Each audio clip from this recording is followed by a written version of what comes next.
the Colorado Classroom, Learn with me at home. I'm Mrs. Teague. I hope you are as excited as I am about what we are going to learn today. I have a wonderful lesson planned for us. First, let me tell you a little bit about myself. I am Mrs. Teague. I am currently a 5th grade teacher at Brantner Elementary School in Thornton, Colorado. That's in the Brighton 27J School District. Hi to all my Bengals out there. I have also taught kindergarten for many years. I have taught 1st grade, 2nd grade, and 4th. But I have to tell you, kindergarten is my favorite.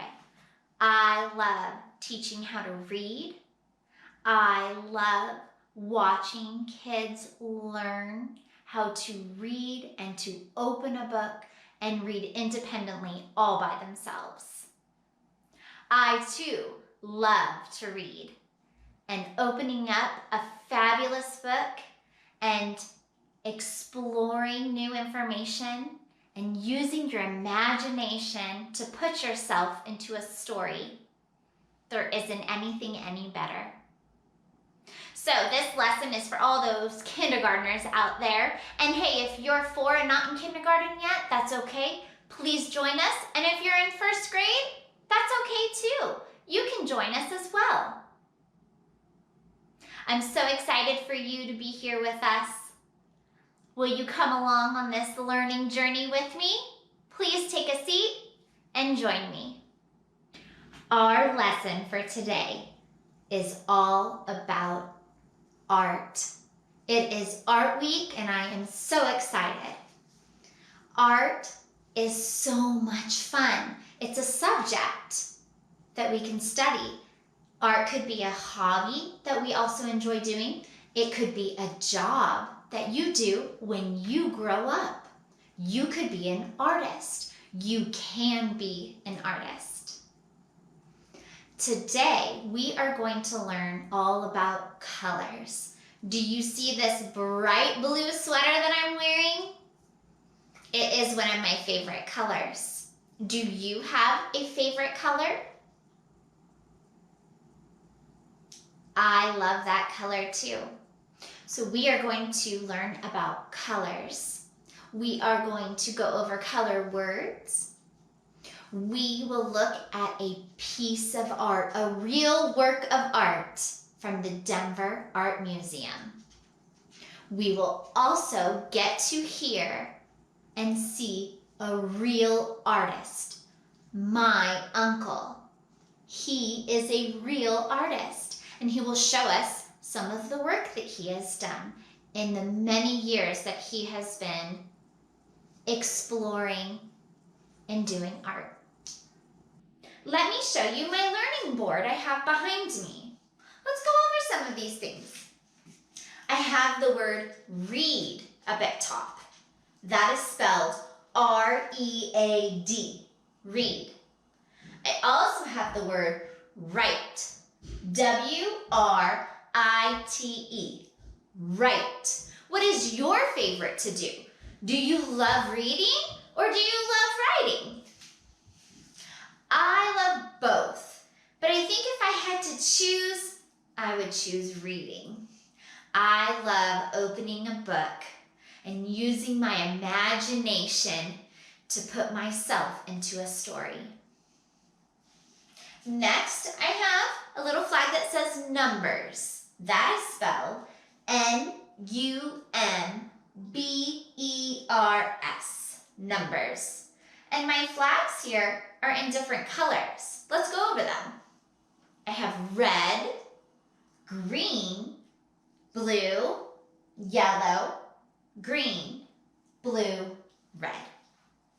Next, I have star shapes, and I have numbers on them. We have number 1, number 2, 3, 4, 5, 6, 7, 8, 9, and 10. 10 is my favorite number. When I played soccer for many That was the number on my jersey. Do you have a favorite number? Maybe it's how old you are. If you're 5, maybe your favorite number is 5. Next, the good old alphabet. Let's go over the letters. Say them out loud with me as I point and say them, okay? A, B, C, D, E, F, G, H, I, J, K, L, M, N, O, P, Q, R, S, T, U, V, W, X, Y, Z. Now you know, because you are a smart kindergartner, you know that these letters make sounds. Each letter makes a sound. Some letters make more than one sound. But today we'll just go over their basic sound. So if I say the sound like in apple, you would shout out, Mrs. T, that's A. If I say the sound B, B, you would shout, Mrs. T, that's B. For ball, right? So let's do a couple, okay? How about the letter P? P. What letter makes that sound? For pumpkin. P, that's right, let's find it. There's P, great job. How about the letter X, X, X? Very good, it looks like this. X, X, X. For X, for X-ray. Where can I find it? There it is, X. How about Qu, Qu? For queen. Q, that's right. Let's find it. There it is, Q for queen. How about J, J, J? J, correct again. J for jump. Let's find it on our alphabet chart. H, I, there it is, J. How about E? You see my face? I crinkle my nose a little bit. E, when I say that. You do it. E. What letter makes that sound? E for E. It's a tricky one. Let's find it on our chart. There it is, E, E. Great job, you guys. Hey, we're going to keep learning those letters and those sounds because that's how we learn how to read. Let's continue with some colors and shapes. So first I told you I have some numbers here and they are on a star. That shape is a star. Say star. Let's count how many sides. 1, 2, 3, 4, 5, 6, 7, 8, 9, 10. Let's count one more time. 1, 2, 3, 4, 5, 6, 7, 8, 9, 10 sides on that star. Let's go over here to our chart. I have the color red, R-E-D, red. And this is a red. It has 4 sides, a red square. Next, blue, the color blue. What shape is that? It's a blue circle. It goes around and around. No sides. This is the color purple. Purple starts with P. And that shape is a rectangle. 1, 2, 3, 4 sides. So a square has 4 sides and a rectangle has 4 sides. how can we tell that they are different? What makes them different? What makes this a square and this a rectangle? Well, the square, all the sides are the same. And the rectangle, there has 2 short sides and 2 long sides. Let's go down to, oh, don't want to forget this one. This is a diamond shape. And it is what color? Yellow, which starts with Y, yellow. And it has how many sides? 1, 2, 3, 4. 4 sides. How about this shape and color? You see this color outside a lot. It's green! Green, green, green starts with G. And it has 1, 2, 3 sides. It is a triangle. A triangle. You say that. Triangle. Good job. Great job on letters, numbers, shapes, and colors. I have a wonderful lesson for us planned. We are going to be talking about the subject art. Do you love to draw? Do you love painting? Well, we are going to be doing some painting today, and I'm going to be talking about colors. I have over here a poster about the color wheel. The color wheel is very important when we discuss art and painting and colors. The primary colors, which is one of our vocabulary words for today. Can you say primary? Good. Primary colors are the colors red, blue, and yellow. Now there are secondary colors. That's another vocabulary word for today. Can you say secondary? Secondary colors are orange, green, and purple. We are going to be doing some mixing of colors, and you'll see my chart here on how to mix different colors to make a new color. I'd like to do a fun little song with you. Because we're talking about colors today, I have a little color song, and I'd like you to follow along with me. It goes like this. Red, red, touch your head. Blue, blue, tie your shoe. Brown, brown, touch the ground. White, white, say good night. Black, black, touch your back. Purple, purple, find a circle. Pink, pink, give me a wink. Gray, gray, say hooray. Good, let's do it one more time. Red, red, touch your head. Blue, blue, tie your shoe.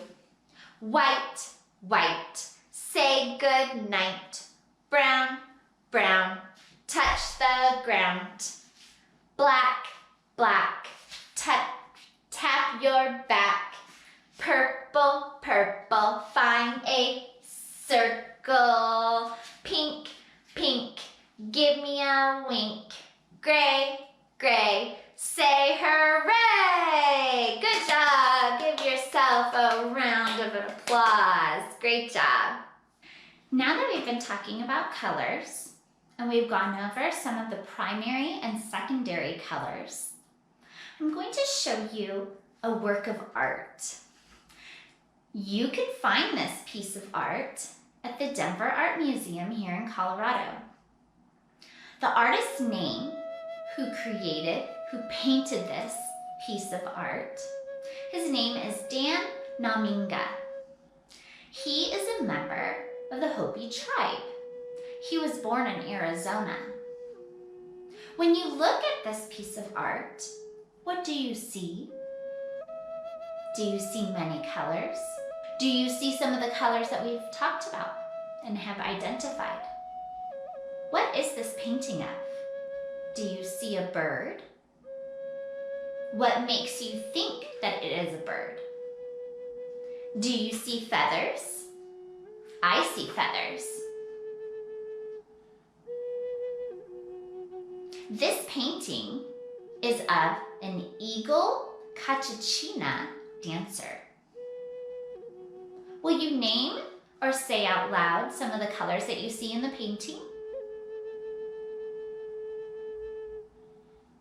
Thank you to the Denver Art Museum for providing this lesson for us. Learning about art is so important. We can then use our creative side to create colors today. If you happen to have paint in your home, ask your grown-up if you can get your paints out, because we are going to be doing a little painting.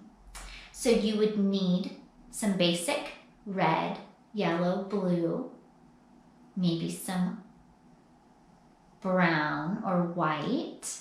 If you have those colors available, get them out, get a paintbrush and some paper, or even a paper plate, so that you can create some colors with me today. And if you don't, that's okay. Maybe later on, you can do this with your grown-ups. Let's make the color wheel. Red, yellow, and blue. As I mentioned earlier, these are primary colors. They cannot be made by any other color. When we add our primary colors, blue, red, and yellow, it creates the color wheel.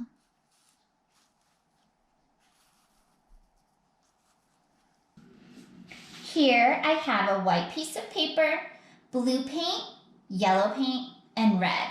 And let's mix some colors. These are the primary colors. If I take a little bit of red and some yellow, I can make the color orange.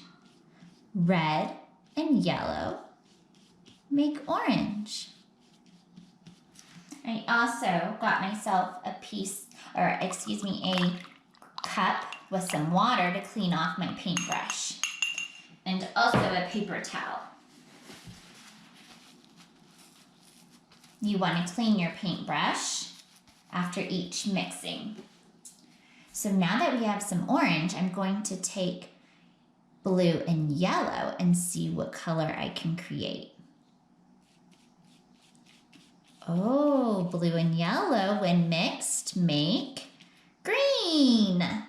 I'm going to clean my paintbrush again. Next, what happens if I mix red and blue together? Red and blue. It makes a beautiful purple. I hope you can see that. Look at how beautiful that purple looks. So when we mix red and yellow, it makes orange. Yellow and blue makes green, and red and blue make purple. Did you know that all you need is red, yellow, and blue, and you can make all kinds of colors? Now, what if I mixed all three colors together? What happens when I mix all three? It looks pretty purple. I don't know. There, it starts to turn a brown, black, a brownish color. It looks purple from here, but it's a brown color. Now, what if I mix colors that are not primary or secondary? What if I mix white and red together? What do you think will happen? Clean off my paintbrush. I'm going to mix it just makes it makes pink. It makes a lighter red, which is a pink color. Wow. I hope you have fun mixing colors at home. Now, I have all of my colors mixed. What if I take a toothbrush What type of texture will it make? Let's try this one. If I drag, it makes these lines. What if I used the sponge? What kind of texture does that make? Beautiful lines. The type of texture I can make with different items that I'm using, like a paintbrush, a tool that I can use to create different textures with the paint. Painting is so fun. You can just play around with it. Oh, that looks really neat too. I love it. What piece of art can you make at home with a little bit of paint and some paper? In Dan Naminga's painting, The Hoppy Eagle Dancer, you can see an image of a bird. You can see feathers on top. Underneath, you see a bill, you see eyes, and wings, and then the body. If you notice these lines here, where it shows, looks like there's lines or streaks, he's using different forms of he's using his brush strokes to create texture on the canvas. He used brilliant bright colors and quick brush strokes to suggest that there's movement or energy and strength of the eagle Kachina dance. Now, I would like to introduce our special guest, my Uncle John Miller. Like I said earlier, he is a real artist. He has been drawing and making works of art since he was 4 or 5, the same age as you. He will show us some of the pieces that he has done. I hope you enjoy watching and listening from him. I know over the years that I have enjoyed looking at his works of art. Hey, Uncle John, how's it going? Hi, I'm John. This is all about me. This is actually from a little booklet I made when I was in first grade. Believe it or not, once upon a time I was 5 years old. It's a picture of me. This is a drawing I did of my town. There's a drawing of my house.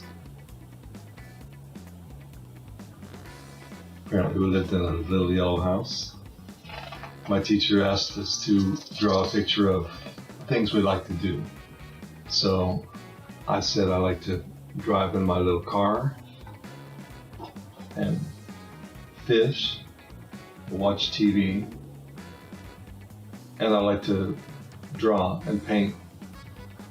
And so I've done that ever since, and I'm an artist now. And first I just painted with crayons and pencil and paper and pen. And since then I've learned how to do lots of different types of paintings. So this is my first oil painting. It's of a cat. It's on a little canvas board about this big. Oil paint comes in a tube like this, and you squeeze it out, and you can use a brush, and you can use a stick or a palette knife to put it on the painting. So after a few more years, I learned how to paint a little better, and I painted this picture. It's of a knight on a horse, and it's oil on wood. So I made a hexagon, cut it in a hexagon shape. And you can paint lots of paint. You can paint poster paint, watercolor, oil paint, acrylics, and you can paint on paper, canvas, wood like that. This is a watercolor I did. Some of you guys might have used watercolors in the little tins. You just take the paint and thin it with water and put it on there. It's from a photograph I took in Santa Barbara City in California. And you can also make sculptures. You can use clay or wood or cardboard. You can use all kinds of things to make sculptures. And I made this sculpture to hang on the wall. It's called a wall sculpture. And it has some metal and wood and plastic, and these are little ping pong balls down here that I spray painted red. And then this is this painting's really big. It's a oil painting on wood, and it's from a photograph I took in Italy. And then I gave it, when I was done, I gave it to my mom as a present. And you can do the same thing when you take your pictures and give them to people as gifts. And it's a fun thing to do, and people really appreciate it when you do that. This is a painting I did not too long ago, and it's acrylic painting. It's abstract, it's not a painting of anything, and you take a little acrylic paint, comes in a tube like this, and you pour it in a cup, and you pour several different colors in there, and then you take a canvas and you dump it out on the canvas. And then you take the canvas and spread it around till it covers the whole thing, and it turns out like this. It's fun, it's easy to do. You guys might want to try it sometime. It comes out, colorful and just like that. So those are some of the paintings I've made, and I hope you guys can try and do some artwork and enjoy to draw and paint. I think it's a fun thing to do, so give it a try. Okay, see you later. Well, friends, what a great lesson we had. We learned so much about colors and primary colors, secondary colors, art. We got to talk to a real artist. I hope you had a wonderful time with me. I know I had lots of fun with you, and I hope you join me next time on the Colorado Classroom Learn with me at home. Bye!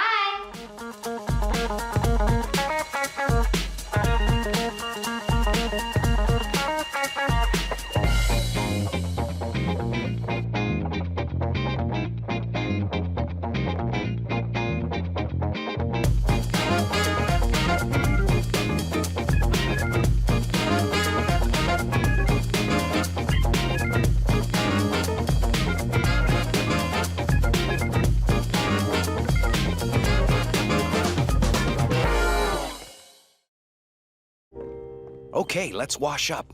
Okay. Lathering up. Bye-bye, germs. I'm washing you all away. Wouldn't it be funny if we could see the germs go away? Hey, want to make believe with me? Let's make believe that we get rid of all the germs. Germs, germs, go away. Don't come back any day. Bubbles and soap, let's wash away. Germs, germs, go away. Cuff into your elbow is what you should do.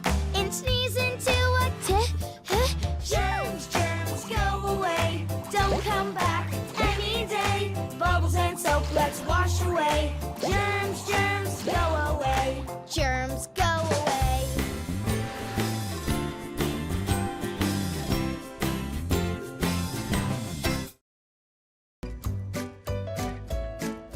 Get those thinking caps ready.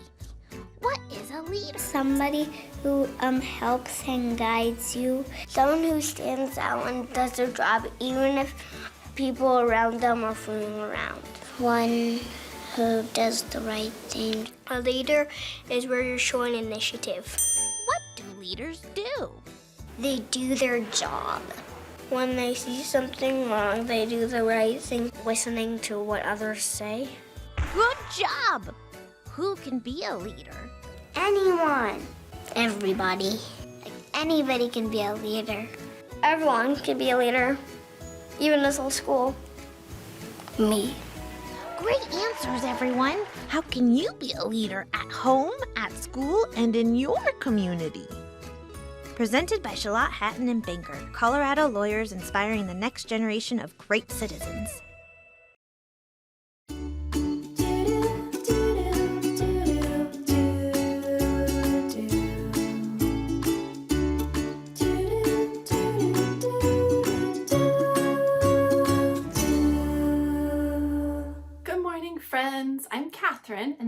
Wally. Good morning, friends. And today we're going to talk about the feeling happy. How you doing, Wally? Well, I have a big smile on my face and my body feels light. I'm super happy. Wally, why are you feeling happy? Well, in the beginning of summer, I planted all these seeds in my garden and in pots in my backyard.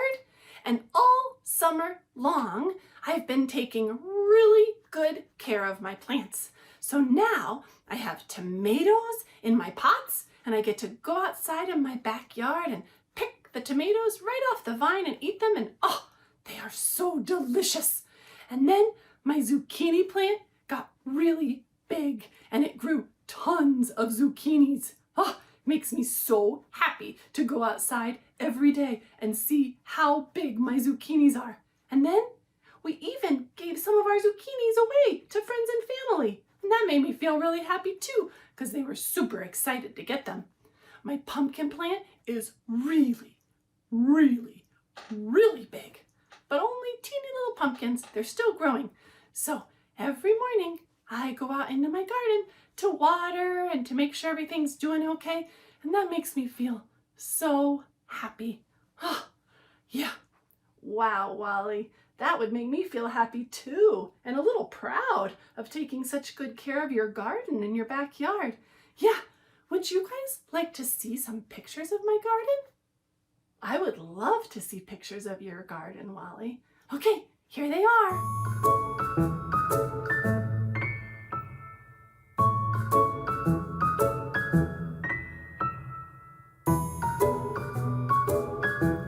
Wow, Wally, your garden is beautiful. No wonder it makes you so happy. Thank you. And for the adults in the room, right now our families are going through a lot of transitions and a lot of new ways of doing things. And it's important that we concentrate on all the things that make us really happy. This will help get through these transitions and tough times a little easier. And what else do you want to say, Wally? Feel your feelings. All right, friends, see you next time.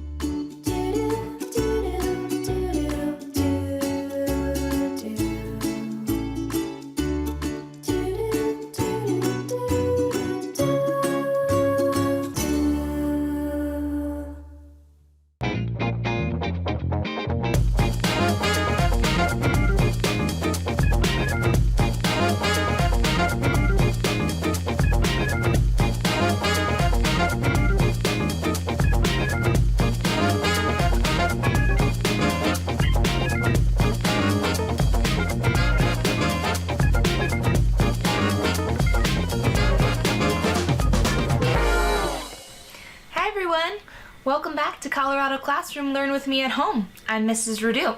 Now, I bet you're wondering why I have a blanket up here, right? That's kind of random. Well, this blanket is an inspiration for our lesson today. We are going to be learning about another really cool sculpture, a really cool piece of artwork, and a really cool artist. And I want you to just start thinking about what might this blanket have to do with a really cool sculpture and artist? What kind of sculpture might it be? Make a prediction. Get an idea in your head. And then let's go check it out. Are you ready? Let's go. Okay, friends, we are looking at a really cool sculpture. This piece of artwork is called Rain Has No Father, and it was created by an artist named El Anatsui. Now, I want you to take a look at this. What does it make you think about? It's a really interesting piece of work, isn't it? When I look at this, it makes me think of a big, cozy blanket. Do you see the ripples? When I cozy up in my blanket before I go to bed at night, my blanket has ripples that look like that too when it's sitting maybe on the couch or on my bed. So that looks familiar to me. It's also in the shape of a blanket, like that rectangle shape. I really wonder though, what is it made out of? And how did it get that way? How did it get made? Those are some important questions that I have, and we're going to learn more about this really cool sculpture together. When we looked at El Anatsui's piece of artwork, that sculpture, we thought that it kind of looked like a blanket, right? Kind of like this one maybe. Now, what I want us to notice about this blanket is how it moves. Let's pay attention to the movement of the blanket, okay?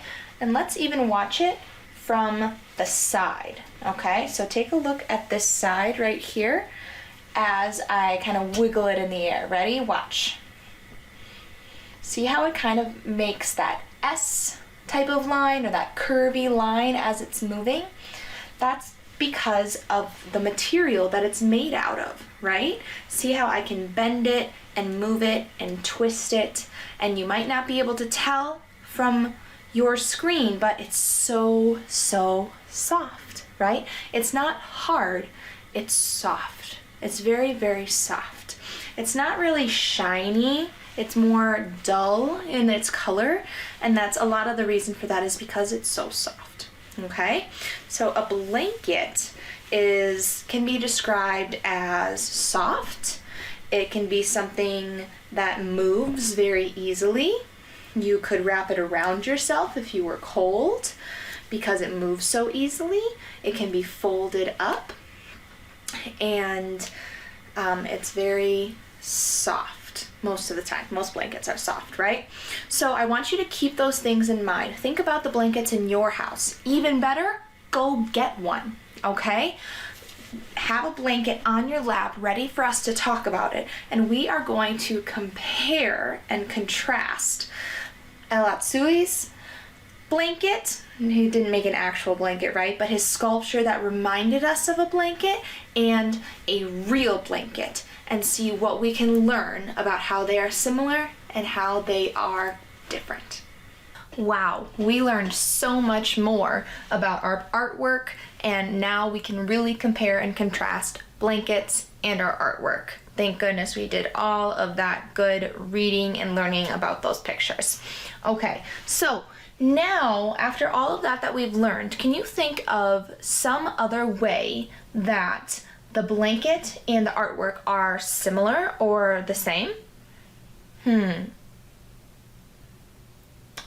How about because they are both made using the process of weaving, right? Maybe not every blanket ever is made by weaving. Maybe sometimes they use a different approach like knitting or crocheting, but weaving is a strategy that's often used.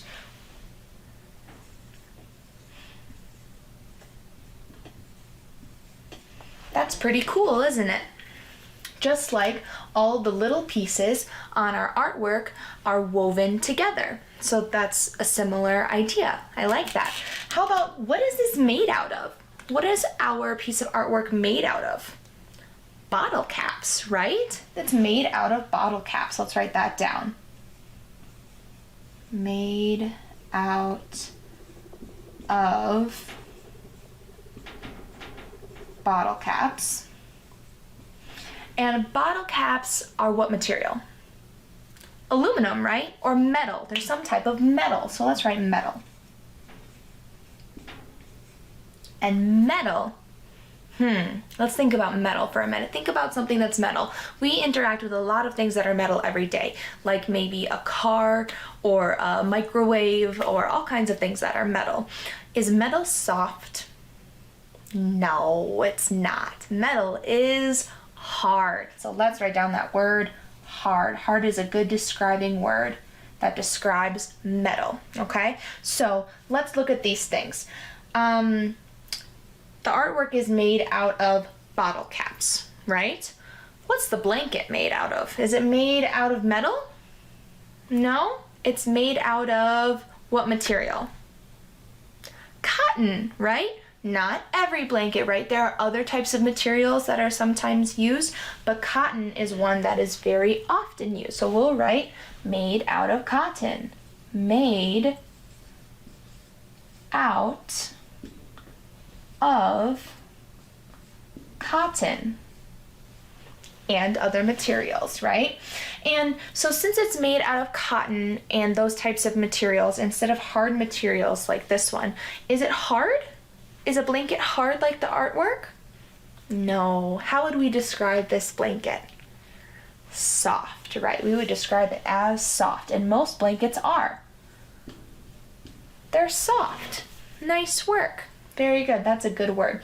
And now we know that this piece of artwork, the purpose of the art is for people to enjoy it and to learn about art, right? What is the purpose of a blanket?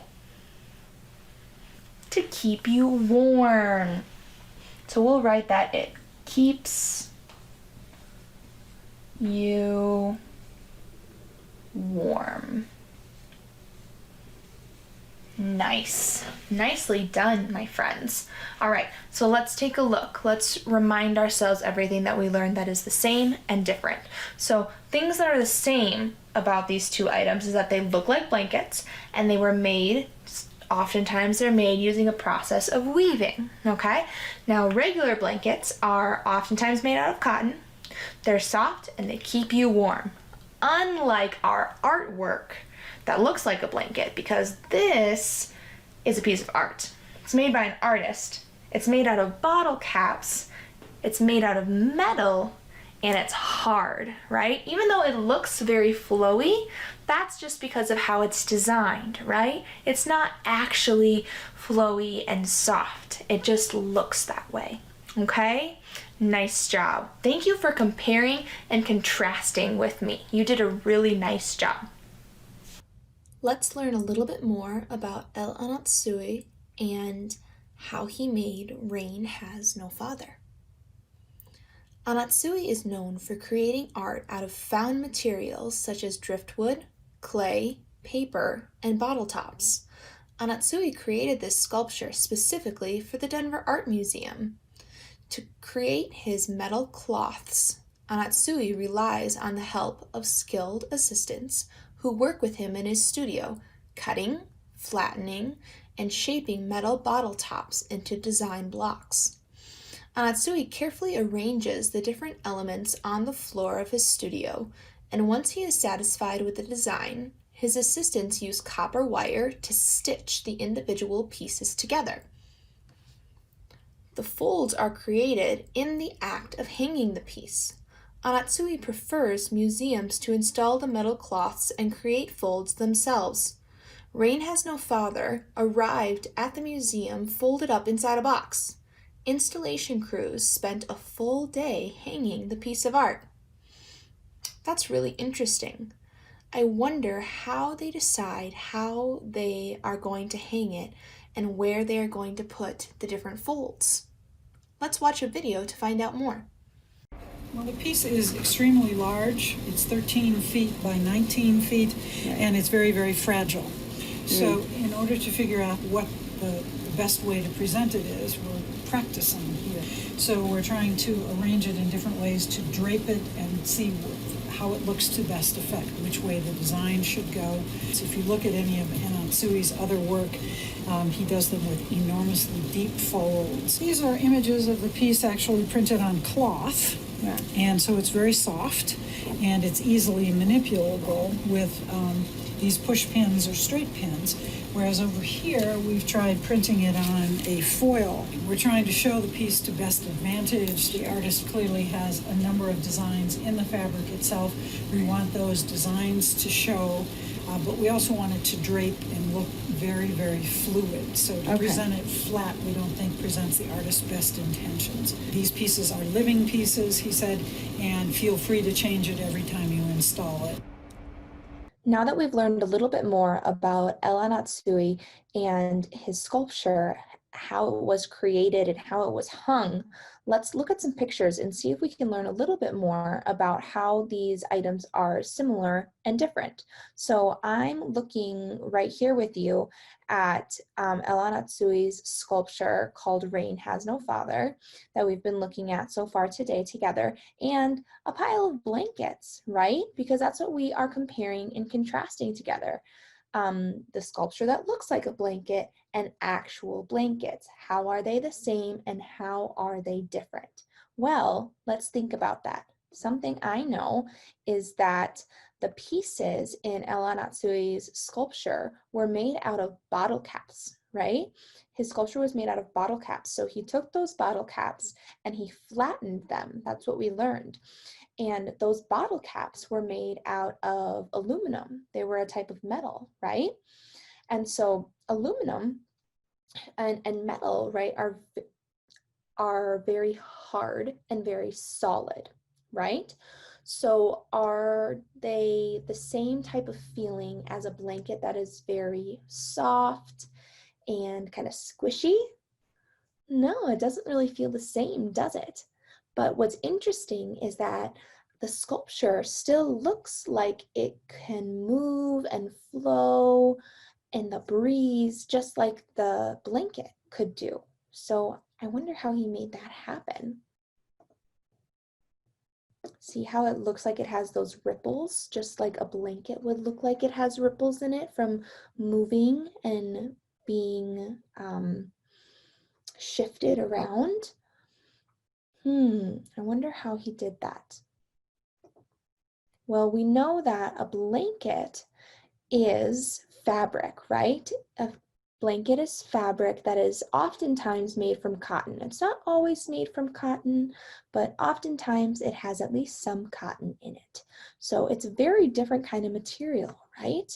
The sculpture was metal. It's hard and solid, but the blanket is cotton, most likely. And so that's very soft and gentle and natural. So it's pretty different, isn't it? You can see when we look at the blanket closely how the colors overlap one another, and that happens because of the technique used to create it. Blankets can be made in different ways. There are strategies like stitching and crocheting or knitting or weaving, and those are all different types of ways that you can put thread or string together in order to create some type of blanket. It can also be used to create other types of fabrics and clothing and things like that. But something that's similar between these two objects, the sculpture and actual blankets, is that process of weaving. Give me a thumbs up if you've ever heard about weaving before. Show me with your hands what weaving kind of looks like.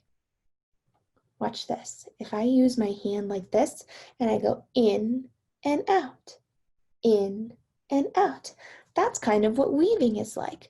When you weave things together, when you weave string or yarn or anything like that, you have to go in and out, in and out, in and out, under, over, under, over, under, over. And that's how you make the yarn or the string or whatever material you're using, how you make it connect to one another, how you get it to bond together, okay? So what's really cool is that in the sculpture that we've been looking at, this same strategy of weaving was used to connect all of those flattened bottle cap pieces to one another. And they were woven together. Even though they are hard and solid and made of metal, they were still woven together. And Ella Natsui shared with us that he believed that the final design and pattern of his sculpture reminded him of a kente cloth. So let's go back and look at that. This right here in the green, this is a kente cloth. And a kente cloth is a special type of fabric, a type of material that is used in West Africa, where this artist came from. And so he is familiar with a kente cloth. And so using those colors and those patterns, the stripes and the process of weaving is something that happens in West Africa in order to create the kente cloth. And so then when he used the strategy of weaving to create his sculpture, he was reminded of practice of creating a kente cloth that he's familiar with, which is really cool, especially with all the common colors and the stripes and all of those different things. So there's a lot more similarities than we even realized in the beginning. And you can see too, even in this pile of blankets over here, there's a lot of patterns and stripes and bright colors and similarities to that kente cloth. So you might see those in blankets in your home too, which is really awesome. So there's a lot more that this sculpture and regular blankets in your home have in common than we thought. Okay friends, we are going to use a special tool today called a Venn diagram. See these two big circles right next to each other here? When you put them together, this is called a Venn diagram. And we use this tool to do something called comparing and contrasting. When we compare and contrast two things, we talk about the things that are the same about the two things and the things that are different. So we can compare and contrast people, we can compare and contrast books, we can compare and contrast places, we can compare and contrast all kinds of things, okay?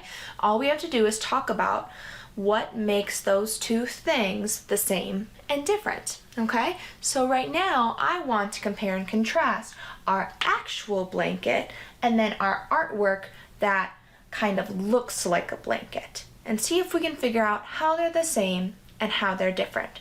We're going to use our cool Venn diagram tool to do that. So let me tell you how this works.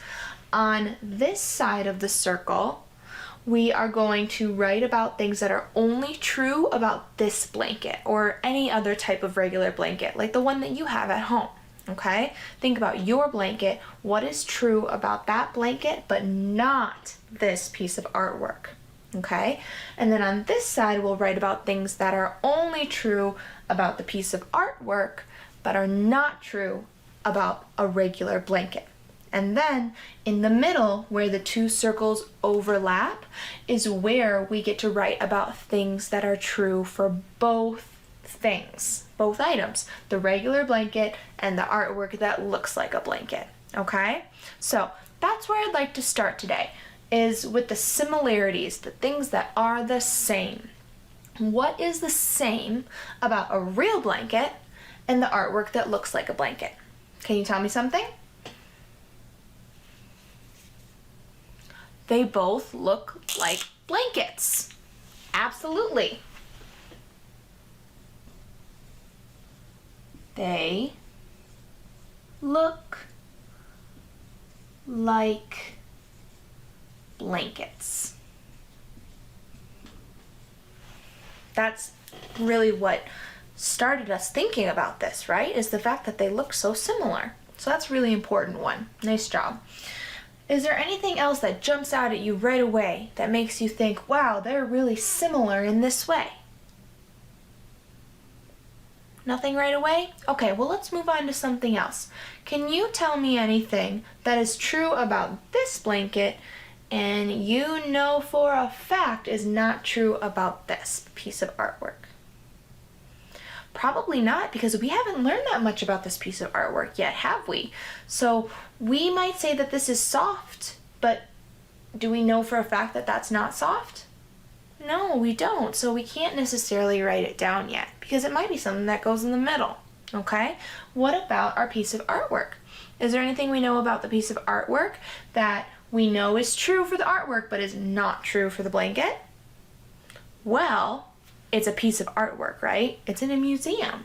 So we can say that it is art. Ta-da! Right? This is a blanket. That's not artwork. This is. So that's pretty cool. This is art and it's made by an artist. So we could write that too. Made by an artist.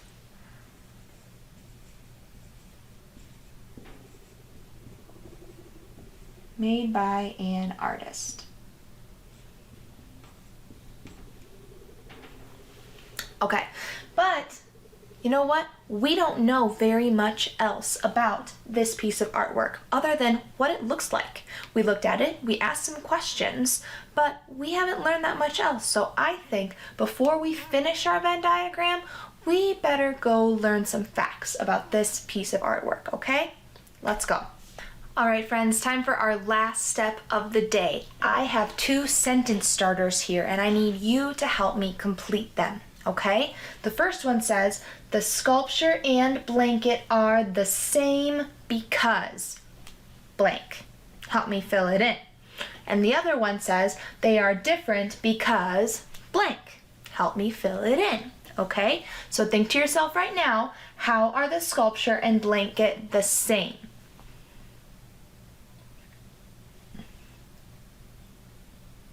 Aha! The sculpture and blanket are the same because they are both made by weaving. That's right. Can you help me with that writing? Okay.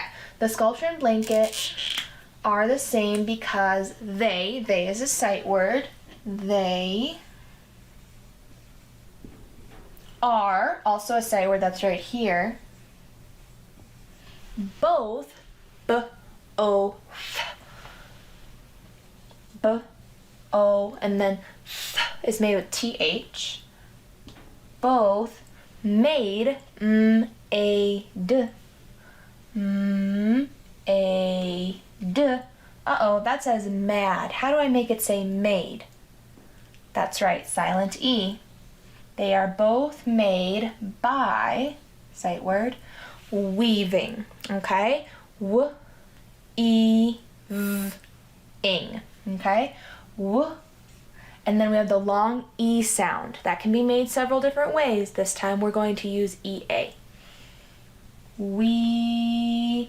And then ing. Do you remember how to spell ing? It's 3 letters. I-N-G is right. I-N-G.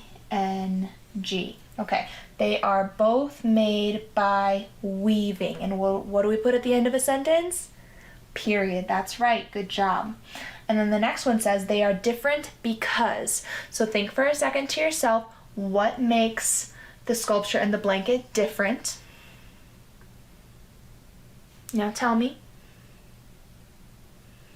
I agree. And they are different because one is hard and one is soft. There's other reasons too, but let's use that one, okay? They are different because one, this is a sight word, it's spelled a little bit funny. O-N-E. One is hard. R-D. And then R is spelled A-R. Hard. One is hard and, sight word, and. One is hard and one, that was that sight word one again, is soft. S-A-F-T. S-A-F-T. And at the end of a sentence we put a period. That's right. Nice job. Ooh, great sentences. Can you help me read this whole thing, both sentences? Okay, here we go. The sculpture and blanket are the same because they are both made by weaving. Awesome. Next one. They are different because one is hard and one is soft. Nicely done. All right, my friends, thank you so much for joining me today and helping me learn more about this really cool sculpture and doing some comparing and contrasting with actual blankets. I learned so much. I hope you did too, and I will see you next time. Bye.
This is Ms. Steckmeyer, and welcome to Math Minutes. Today we are going to review shapes.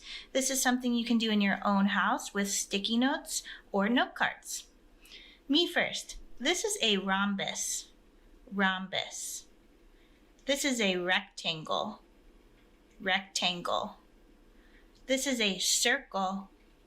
Circle. This is a triangle. Triangle. This is a square. Square. And this is a hexagon. Hexagon. Now it's your turn. What's this? You got it. It's a rhombus. Rhombus. What's this? You got it. It's a rectangle. Rectangle. What's this?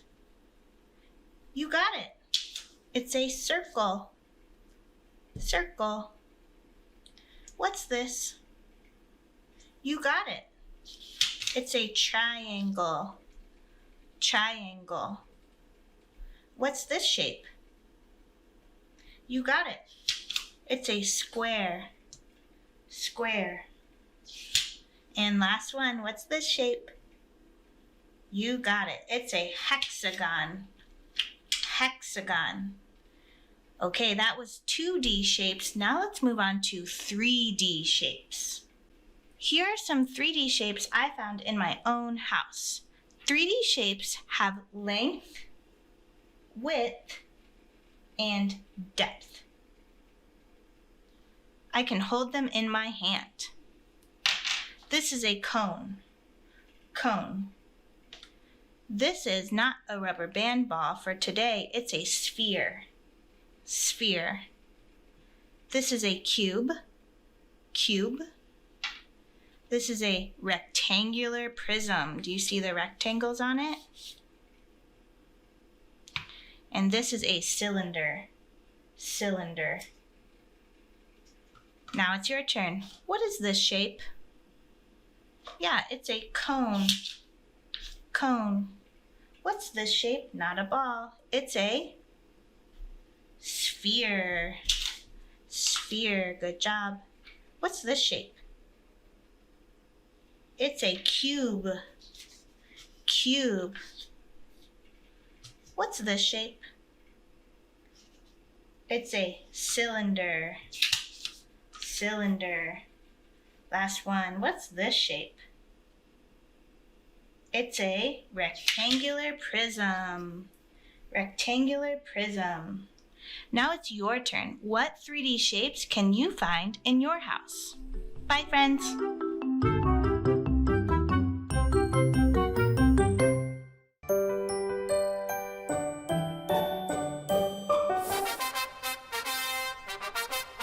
Miles, why are you working out so much? Oh, you want to be a Smile Power hero. Exercising is good, but don't forget about your teeth. Tus dientes. Then you'll be on your way to be a Smile Power hero. So let's all help Miles. What can we do to take care of our teeth? That's right. It starts with brushing for 2 minutes in the morning and night. Por la mañana y por la noche. What else can we do? Yes, flossing. Last one. What kind of doctor do we see about our teeth? Correcto. It's good to see the dentist 2 times a year. Miles, check out this cape. You're a Smile Power hero now. Learn more about becoming a Smile Power hero and the importance of staying cavity-free at deltadentalcofoundation.org/smilepowerhero. Now you're in the know.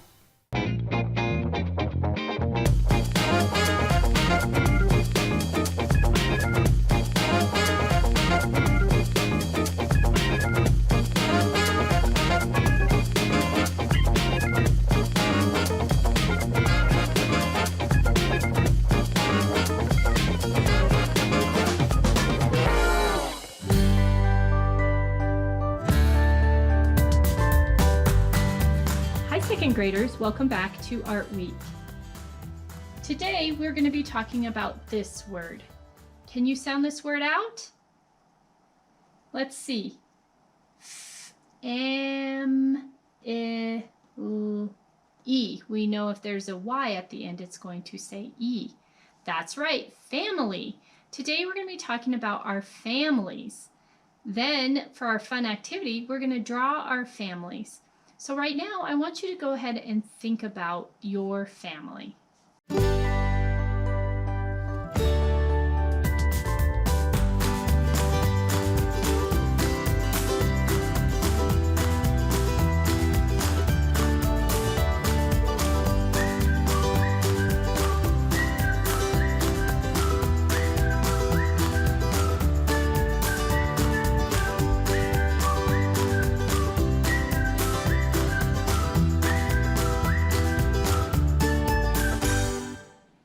We're talking about families today, Isabella.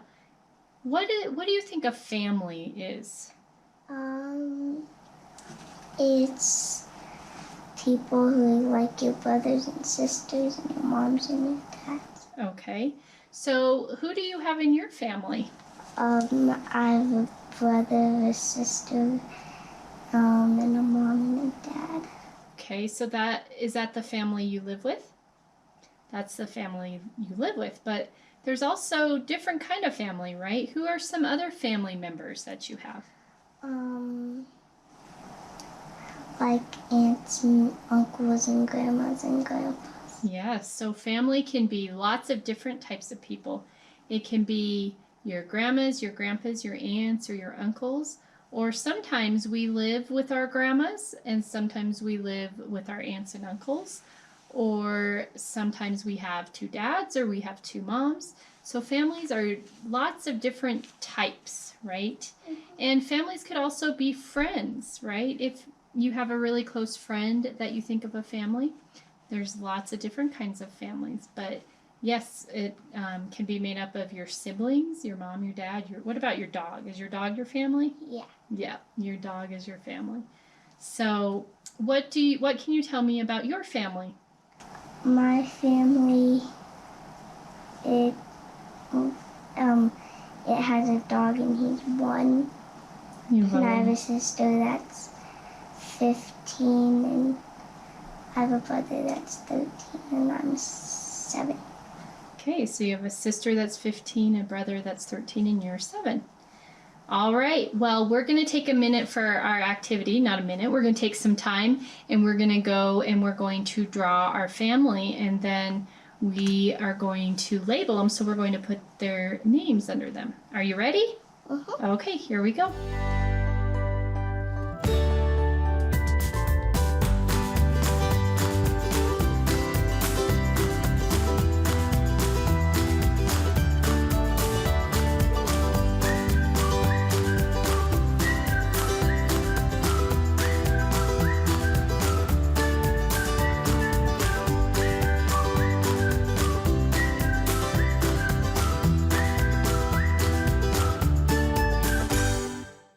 Let's go ahead and take a look at this sculpture called Mud Woman Rolls On by Roxanne Swensel. What do you notice about this sculpture? What do you notice about the figures and what they mean and what materials they might be made out of? I want you to think about the details of this sculpture. Some of the materials used to make this sculpture include water, dirt, clay, sand, and straw.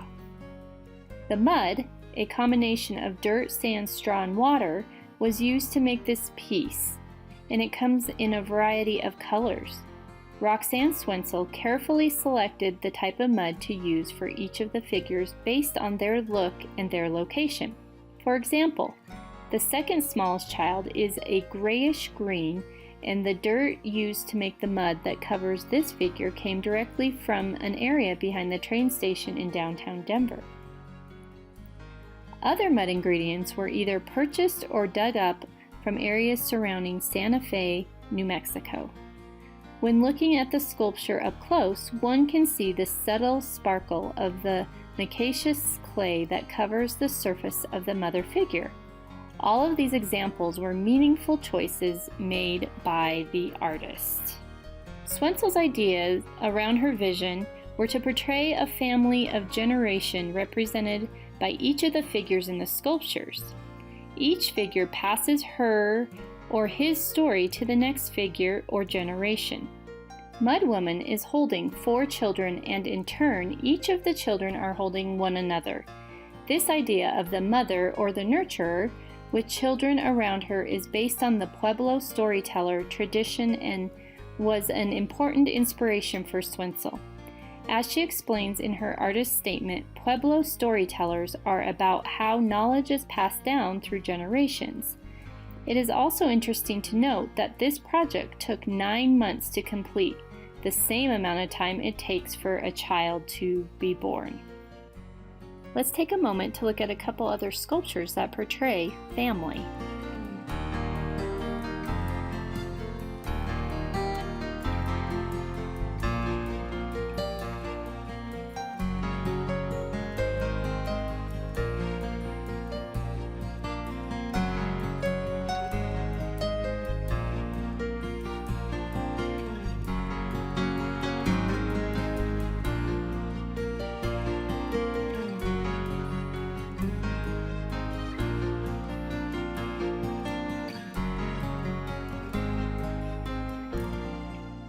Now that you've thought about each of these figures, you will be creating your own version of a family and story in a drawing, just like Roxanne Swinzel did in her sculpture. I want you to think about what the family members will be doing in the drawing and how it can tell a visual story. You can draw your own family or an imaginary one. Okay, let's go.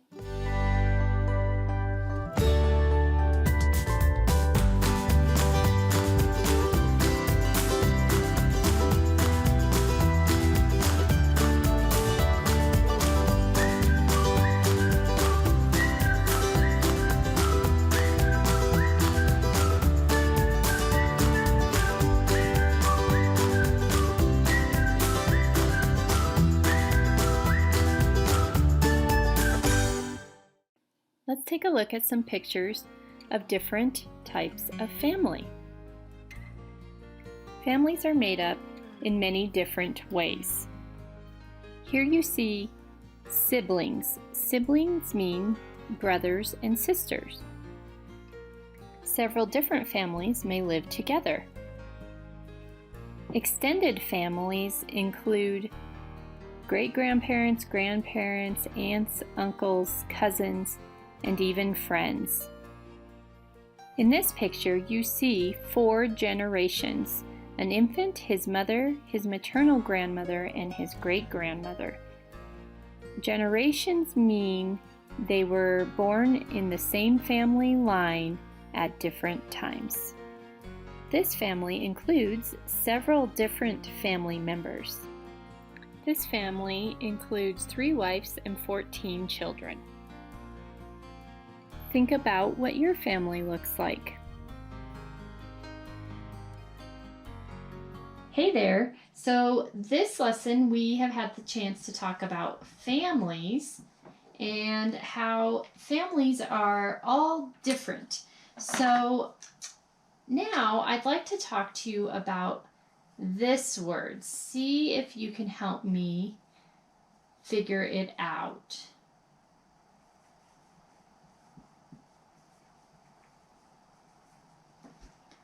Let's see, let's go ahead and take a look at this word. So when I'm looking at this word, I notice that there's an E, a G followed by an E. And whenever that happens, I know the G is going to be making a J sound. So that's one thing I want to remember about this word.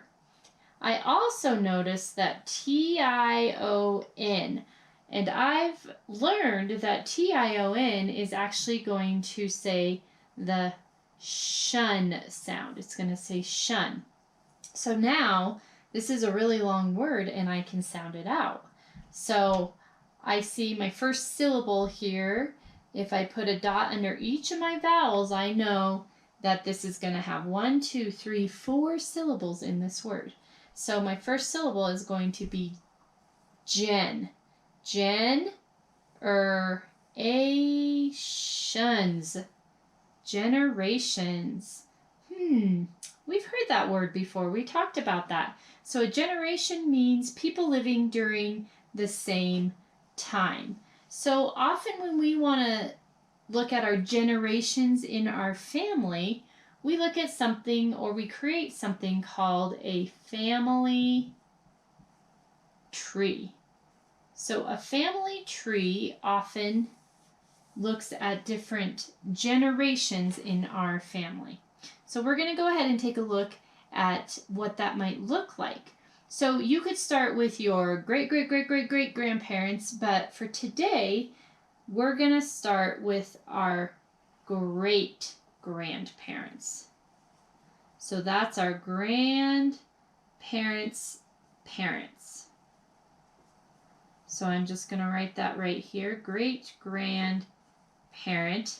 And this might be on your mom's side. So I'm just going to put an M there. And then your great grandparents over here are going to be on your dad's side. So you have your dad's side and then your mom's side. And then from there, your great grandparents had your grandparents.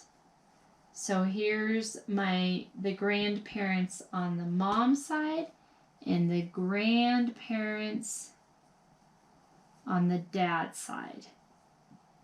And then from there, the grandparents had our parents.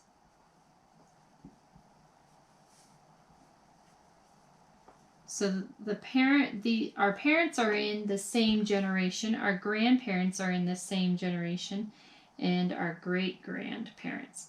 Then from there, our parents had us. So I'm going to say Mrs. Vigil. So on this side, my parents had me, and then Mr. Vigil was on this side.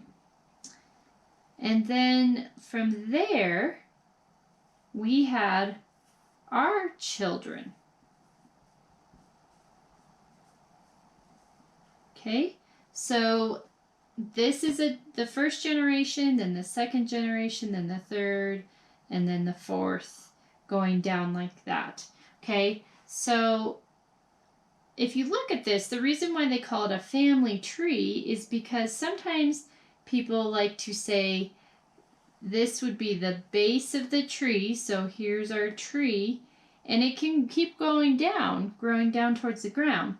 But then here's our first branch. So our first branch would be this next generation. And then our parents are on the next branch for the generation. And then our grandparents. And then our great grandparents. And it could just keep going up and up and up. And if you think of this like a tree, like we have leaves on here, okay? So the tree can just keep growing up and up and up. And that's why they call it a family tree. So that helps us to think about our different generations. All right. Thanks for joining me.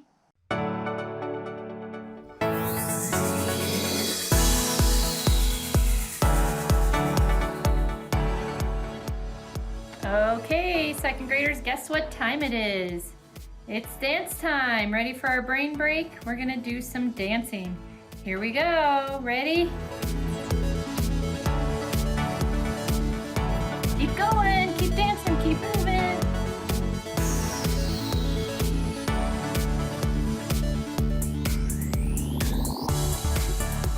Keep moving.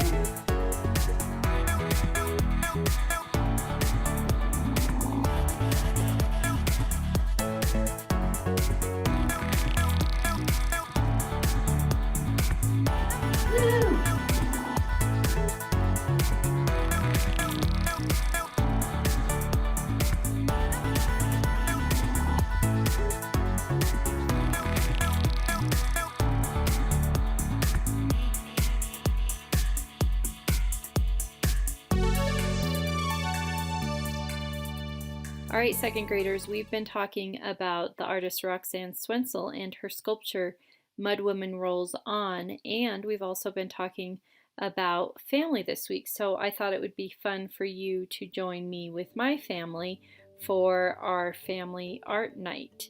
So tonight we are drawing portraits of each other. A portrait can be a painting or a photograph or a sculpture or just a drawing that shows a person, including facial details, and it is usually from the shoulders up only, so it doesn't include the body. And it often shows the person looking directly at whoever's drawing or painting the picture of them, and it is a snapshot usually of the person sitting still and not moving. Portraits have been around for a really long time. If you look at these pictures on this slide, you'll notice that the sculpture is one of the first true portraits of an individual European, so that's pretty neat. And then the Mona Lisa is a famous painting done by Leonardo da Vinci, and you'll also see a Rembrandt showing a portrait of Thomas Jefferson. And then you'll just see a picture, which is what we do a lot of these days, a portrait of a family. Okay, second graders, for this activity, all you will need is colored pencils, crayons, or markers, a white piece of paper, and your family.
Thank you for joining me to talk about your family. I can't wait to see you next time.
I'm Catherine and this is Wally. Hi friends!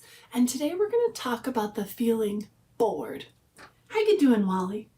Well, not very good. I'm feeling kind of down. I don't know what to do. I feel bored. Yeah, I'm sorry you're feeling bored, Wally. Yeah, well, I don't have soccer practice this fall, and my art class was canceled, and I can't go over to my friend's house to play. I can't even go to the grocery store with my mom. Oh, Wally, I understand things are a little different right now, and we can't do the things we normally do sometimes. But do you know what you can do, Wally? Huh, what? You can get super creative and think of new and fun and different things that maybe you've never done before. Oh, yeah. So let's think, Wally, what could you do with yourself when you're feeling bored?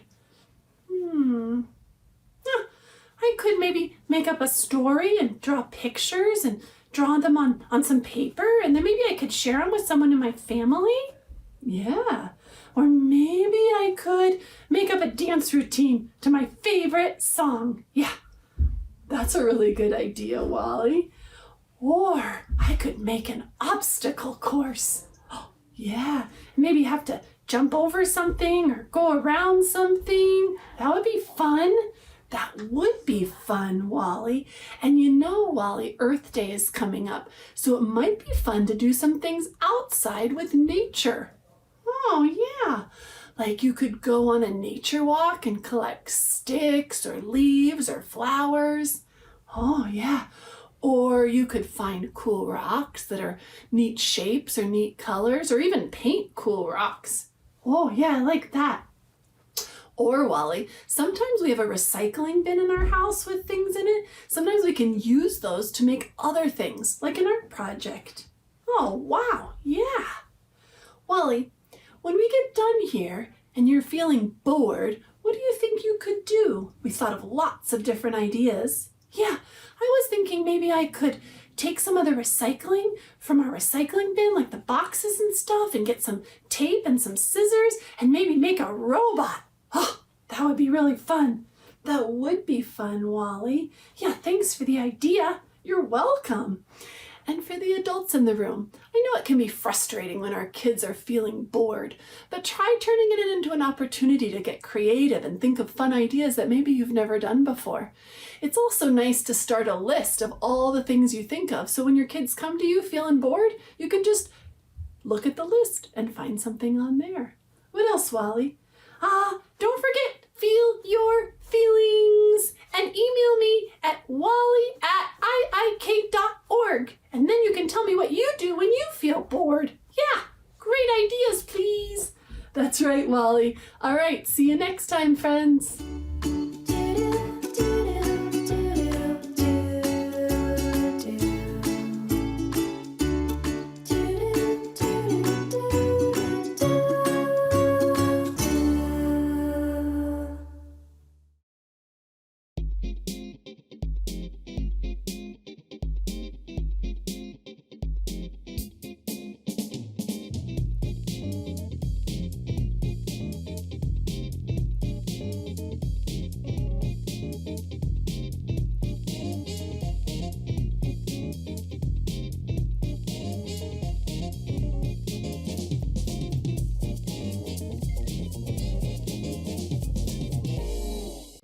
Hello, third graders. Welcome back to another day of Art Week, where we will continue to learn our reading and our writing skills while keeping that creativity hat on.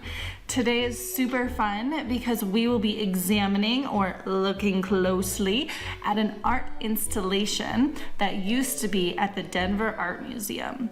Now, unfortunately, it's not there anymore, but we'll be able to look at pictures, and we'll also be able to look at something really cool that still is at the Denver Art Museum that's connected to the art that we're going to look at today. So first, let's read our learning target. Read along with me. Today, I will recognize a drama structure by identifying lines and scenes. So if you remember, the word recognize means to identify or look at something that you've maybe seen before, and then structure are going to be the parts that make up something. Specifically today, it will be the parts that make up a drama. And then remember, when we're identifying something, it just means that we're looking for them or seeing them. Okay, let's now talk about the drama structure. So you might remember from our last lesson that we were talking about the types of literature. We already know about stories. Last time we learned about poems. Now we're going to focus on dramas. Dramas have acts, which are going to be like chapters. It's how the drama or the play is divided into those really big chunks. An act can have one or more scenes. So when we're thinking about them like chapters, it's kind of like having one or more paragraph, but instead it's a scene. So an act is a big chunk, and it can have one or more scenes. Scenes are going to be similar to our paragraphs or our stanzas. These are going to be the smaller chunks that are made up of character lines or dialogue. And then finally we have lines or dialogue. They can go interchangeably because dramas are made up of all dialogue or the things that characters say. So the lines would be, if there's a character, their line is exactly what they say. Or it could also be referred to as dialogue. So dramas, now we know, have acts. Can you say acts? Great. Scenes. Can you say scenes? Great job. And they have lines or dialogue. Let's say lines. Great. And then let's say dialogue. Awesome.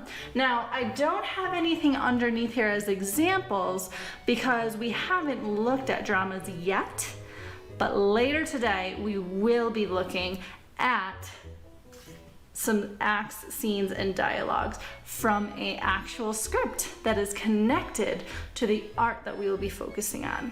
So now that we know a little bit more about the structure of a drama, let's kind of put that information to the side because I want to talk to you about the art installation that we're going to focus on today.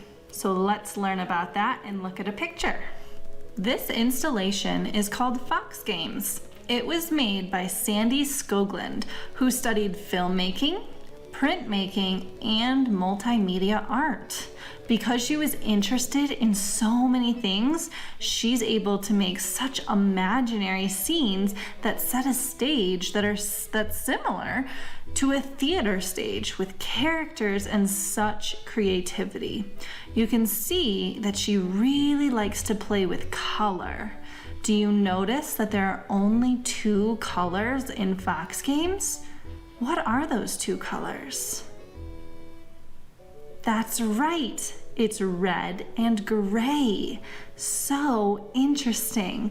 Other pieces by Sandy Skoglund also like to play with the color and the contrast between one or more colors. If you really liked those colors, we will have a fun activity that's connected to that later. But I did want to go back to that learning target and actually look at a drama's structure to identify those scenes and lines. Now, I wanted to tell you, before we get into that script or that drama, this is actually something that was made and comes from the Denver Art Museum. They were inspired by Sandy Skoglund's Fox Games and created 2 characters from that art installation to create this whole world where they actually put on performances. So it's very, very exciting, and we might have some special guests later today. But I did want to let you know that that's where this script is coming from, which is really exciting. Also, that means that this script is just 1 act. So we learned about our acts. It's 1 act that has about 1-ish scenes in it. So we'll look at those closer now.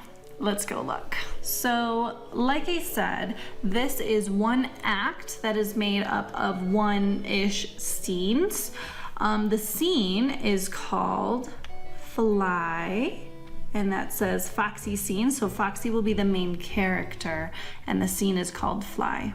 However, speaking of characters, we know that dramas are made up of lines or dialogue, and dialogue is what the characters say out loud. Our two characters in this drama are Foxy and Schmoxy. Another thing that I wanted to point out before we get started reading is the stage directions. Stage directions are usually written in italics, and they are telling the characters where to go without saying anything, just where do you need to be on stage and what actions do you need to do. All right, so we know that this is called Fly. Our characters are Foxy and Schmoxy, and then just to kind of put you in the space so you can create kind of a mental image while I'm reading. That's a really good strategy to do while you read, is to create kind of a movie in your head. Is I will read the stage directions so you can create that movie. People wander up and find Foxy perfectly still on his little patch of red vinyl. When everyone is settled, Schmoxy wanders up nonchalantly. Nonchalantly means like just wandering in without really any purpose. So now we can start reading our script.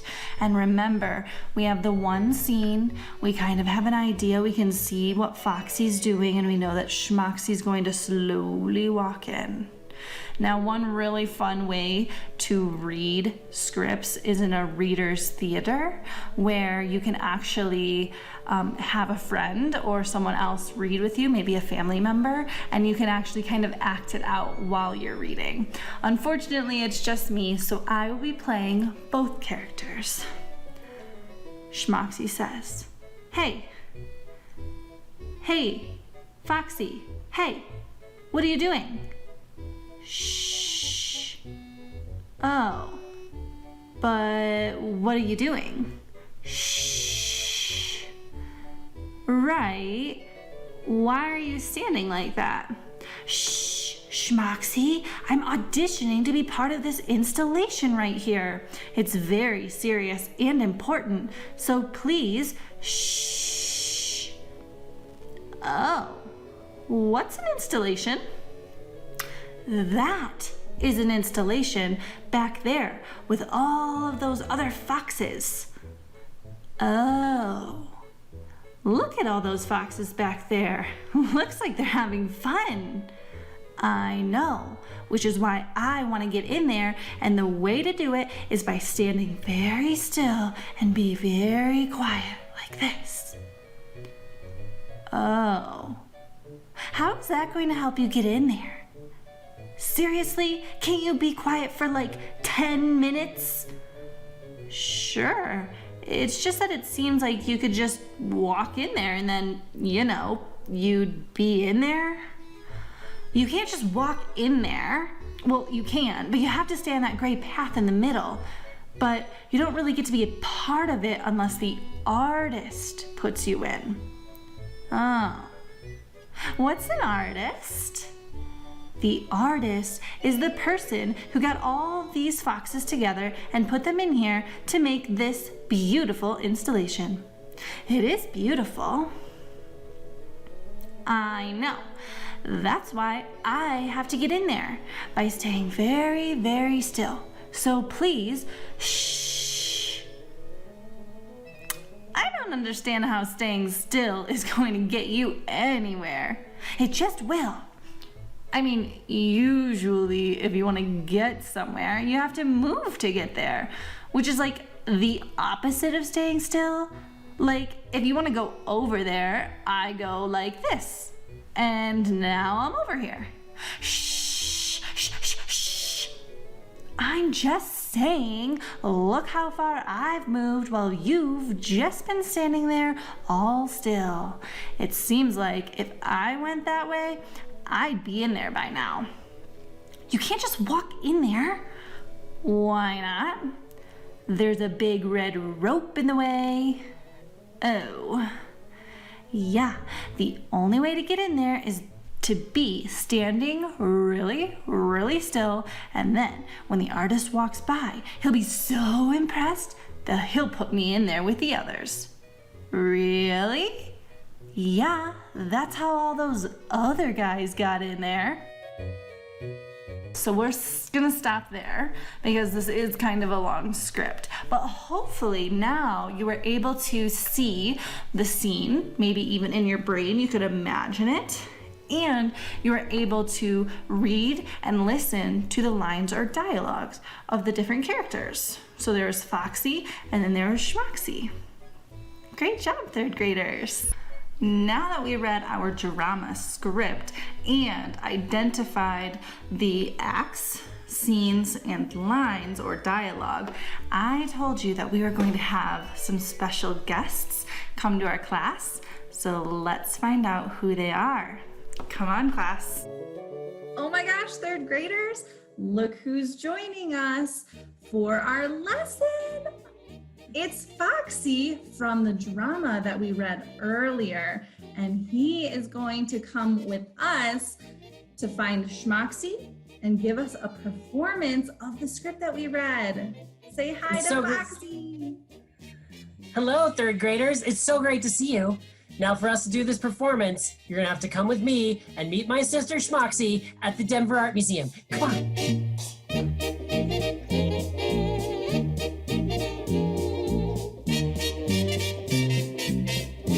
Hey, Foxy. Shh. Well, but what are you doing? Shh. Oh. What are you doing? Schmoxy, I'm trying to be a part of this installation over here, so please, shh. Okay. Shh. Got it. No problem. Shh. But what is an installation? Schmoxy, an installation is this beautiful piece of art over here with all these other foxes in it. Whoa, look at all those foxes over Right? there. There's so many and they look like they're having so much fun. I know, which is why it's so important that I get in there with them. So please. I just don't really understand though. Like if you want to get in there, how are you going to get in there by just staying still? No, you can't get in there. This is the only way to get in there, okay? This just will. This is how I'll get in there. But I feel like you could just walk in there and then you'd be in there. Schmoxy, you can't just walk in there. I mean, you can, but you have to stay about path in the middle. Oh. But if you want to actually be a part of the installation, then what you have to do is you have to be really, really still and really, really quiet so that the artist will put me in. Oh, Yes, now you alright, see. yeah, Okay. yeah. But what is an artist? Schmoxy, the artist is the person that got all those foxes together in the first place and put them in this beautiful installation. Oh, it is beautiful. Right? And so if I can be really, really still, then when the artist comes by to check on her artwork, she'll just be walking along and then she'll see me and see how still and quiet I am. And she'll be like, wow, I got to put that fox in my installation. All right. Yeah. But like, that's how it works. But couldn't you just like get in there? Like watch this. Okay, you're still, and then I want to move somewhere, and so I just move somewhere else, and then look, I'm there. I'm just here, and you're still standing still, and I'm way over here. Okay, Schmoxy, the thing is, all of the foxes that are in there, the way that they got in there was by being really still and quiet, like me. Well, how do you know what they did? Obviously, they told me. They like friends. did? Your Yeah. friends? Wait, I can't believe this. I want to be friends with them. I want to talk to them. Hey, foxes. Hey, I'm Schmoxy. It's nice to meet you. So nice to meet you. They're not. They're not going to respond to you right now because they're busy being art. And when you're art, you have to be really still and really quiet all the time. Yeah. So how did you talk to them? Oh, well, when the museum closes, everybody gets to take a break. They just like calm down, just relax. Oh, that's cool. Wait, they have to just stand still all day long? Yeah, and they can do it because, like me, they're really good at being still and quiet. I'm really good at being still and quiet. No, you're not. I am. No. I am. Yeah, I'd like to see that. Yeah, well, okay. Watch this, okay? I'm being still right now. I'm gonna be so still, you're gonna regret your word. Here, I'll just still. Okay, your head is moving, your feet are moving. And Okay, all right. I was feeling myself, and I just said, okay, hold on. Let me try this. I'm gonna make my face. Watch how still my face is.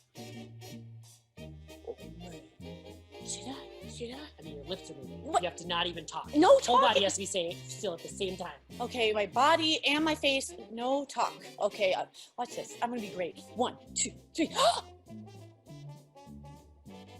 Did you see it?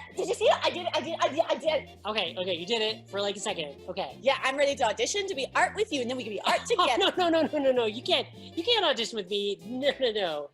But why not? Well, you just can't. I want to get in there. I want to be flying like that guy. Well, okay. You can't just start out flying. I mean, if I get into this art at all, the artist will maybe first put me on the floor with those foxes, and then maybe someday I'll get to move up to a chair, eventually a table, and maybe someday I'll get to be a flying fox. I want to start with flying. No, you can't start with flying. I'm going to start with flying. No, Schmucks, that's not how it works. And by the way, this is my dream, and you can't... I think that's the artist. The artist is coming. Quick, freeze!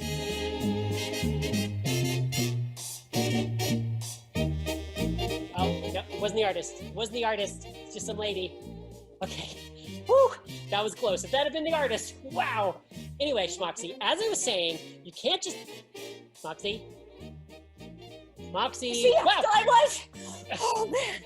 I'm so still. I was holding my breath. I wasn't even moving my lungs. Schmoxy, Oh, I'm don't so startle me like that, okay? Listen, I gotta show you that I deserve to be in there flying like that fox back there. Schmoxy, being a flying fox is my dream. You can't just come in here. I think that's the artist. The artist is coming. Quick, freeze! Oh, no, wasn't the artist. False alarm. Oh, false alarm. No, so, but you as I was saying, this is my dream to be... Freeze! Oh, nope, that wasn't the artist either. Listen, What? you don't understand how good I am at flying. I'm gonna skip straight to flying because I'm really good. Watch this. Okay, well, it looks like you're kind of wobbly, is what No, I noticed. You know what? I noticed some From where wobbling. I'm looking, you're wobbly. I am never wobbly. Yes. Look at me. This is how I fly. I'm not wobbling at all. I'm so stiff. Whoa! Oh! Artist coming! Quick, freeze! Oh no! Oh. That wasn't the artist.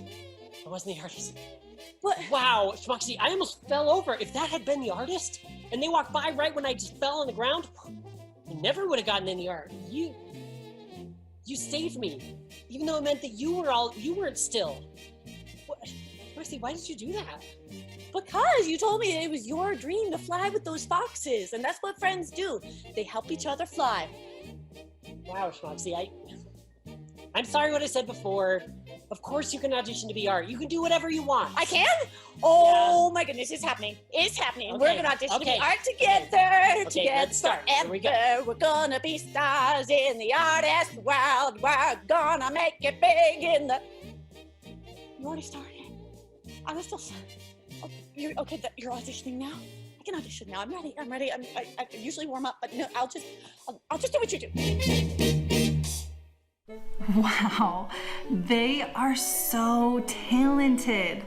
Oh, we are so lucky to have gotten that awesome guest in our classroom today. I hope that you had fun with them because I know I definitely had a lot of fun. Okay, the last thing that I wanted us to do today was do some art. So we know that Sandy Skoglund made Fox Games and that she made it with only 2 colors. So I would like you, and this is also in your learning guide if you're following along, I would like you to see if you can make a really imaginative scene using anything you have at your home. You can use magazines, newspapers, anything that you have permission to cut up and glue onto any type of piece of paper and try to stick to either 1 or 2 colors. And if you can try to make it super imaginative. And a bonus would be, could you try to write a script with at least one act, at least one scene, and have some characters like Foxy and Schmoxy? That would be super fun. Unfortunately, I don't have time with you today to do it with you, but I think it would be a really awesome activity for you to practice at home. All right, have so much fun. All right, third graders, that is all the time that we have today, but oh my gosh, what a fun day it was, and a really fun week looking at art. I liked the change of pace. Let's go back to that learning target and see if we actually reached our target. Our target said, today I will recognize the structure of a drama by identifying lines and scenes. Did we identify some lines? Yes, we did. And did we identify scenes? Yes, we even got to see a part of a scene and listen to some lines with Foxy and Schmoxy from the Denver Art Museum. Oh my goodness, I hope that you go see them in real life. We also got to examine an art installation by Sandy Skoglund called Fox Games. I also told you to make a collage cutting up magazines or newspapers or anything you could find using 1 or 2 colors, and I gave you the bonus challenge of seeing if you could write your own script. What a busy day we had, but it was so much fun, and I can't wait to see you again next time. Bye, third graders.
Welcome to another Math Minute with Miss Melissa. Today we're going to be talking about some ways that we can make multiplication easier. So we're going to kind of ease into multiplication by using things called arrays. We're going to play with our food a little bit, and we're going to learn some really important language to go with multiplication. Okay, so first of all, I need to make sure that you all know the difference between a row and a column. So I think of a column as something that would hold up a building. So columns have to go like this to hold up a building, right? So this is a column, and then these are rows. So I think of this as like when I go sit at the movie theater, I sit in a row at the movie theater. So everybody put your hands up. Rows, columns, rows, columns, okay? So show me a row. Now show me a column. Okay, so now that you have that, we are going to talk about an array. So an array is just grouping objects together in rows and columns. So to start with that, I want you guys to think about this. If I say that I have 4 pieces of cereal for one kid, 4 for another kid, then I have 2 groups of 4, right? Do you see that? I have 2 groups of 4. So if I have 2 groups of 4, I'm going to put it into 2 rows with 4 in each row. So here's one row, like a movie theater. And here's another one. So 2 groups of 4 is the same as 4 plus 4. So it's just repeated addition or putting this into an array. You guys, when we're talking about multiplication, the row always comes first. So this is how many rows? Row 1, row 2. So let's try another problem. The next one that we're going to do is 5 rows of 2. Look at this. When we group them like this, we could count. Of course we could count. Or we could just look at how many rows and how many are in each row. And then we could just simply multiply those. I know that 5 groups of 2, well, I could count by 2s here, and I would really easily get to 10. I need you to think of this as the word of being the same as multiply. You could also just think of this as repeated addition. So look here, we just have 5 plus 5, right? Or 2 plus 2 plus 2 plus 2, and keep going, right? So multiplication really isn't that hard. Multiplication is just repeated addition, or drawing it out like this makes it much easier to see, and just putting things in groups of a certain number. I hope that helps. I hope that you can make your own arrays now. And again, remember, rows, columns, rows, columns. Awesome, thank you.